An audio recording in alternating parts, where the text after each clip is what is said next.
Bart accidentally fell to the bottom of a well, only to discover that it was actually an abandoned Air Force base. He used wooden planks and metal barrels to build a makeshift contraption. After gaining speed and launching himself forward, he managed to grab the ladder leading to the exit. Just as he was about to escape, the ladder's handrail suddenly snapped, sending Bart crashing back to the bottom of the well. Just when he was ready to give up, he accidentally spotted a telephone on the ground. He called Moe's Tavern, but couldn't resist pulling another prank. Before he could even send out a distress signal, the phone line suddenly caught fire, cutting off Bart's only connection to the outside world. After Bart failed to come home for a long time, Homer frantically searched everywhere but couldn't find him anywhere. With no other choice, he went back home to get the rest of the family to help. When Marge asked what was going on, Homer had to break the terrible news in the gentlest way he could.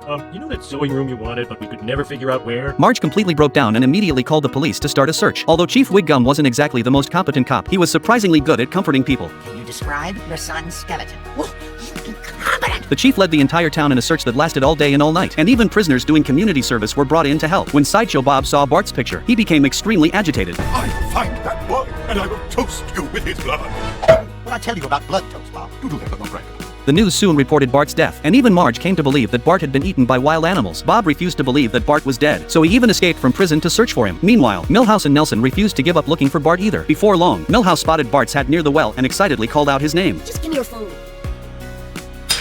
I'll go get help. You can count on me. Milhouse immediately went to Bart's house, intending to tell Lisa where Bart was, but Lisa mistakenly thought Milhouse had come to comfort her. What did you come here for? I came to comfort you in these uncertain times. Aw. So Milhouse kept the fact that Bart was still alive a secret. That night, Bob found Milhouse and became convinced that the news of Bart's death was just another prank. Meanwhile, Bart had repaired the phone line and called Marge. As soon as they learned Bart was still alive, Homer immediately took Abe into the forest to search for him. Just as Bart was waiting to be rescued, Bob got to him first. Sideshow Bob? That's right. I found your hidey hole. He tied Bart and Milhouse to a missile and prepared to launch them into the sky. Bob inserted the key into the ignition, but the launcher didn't respond at all.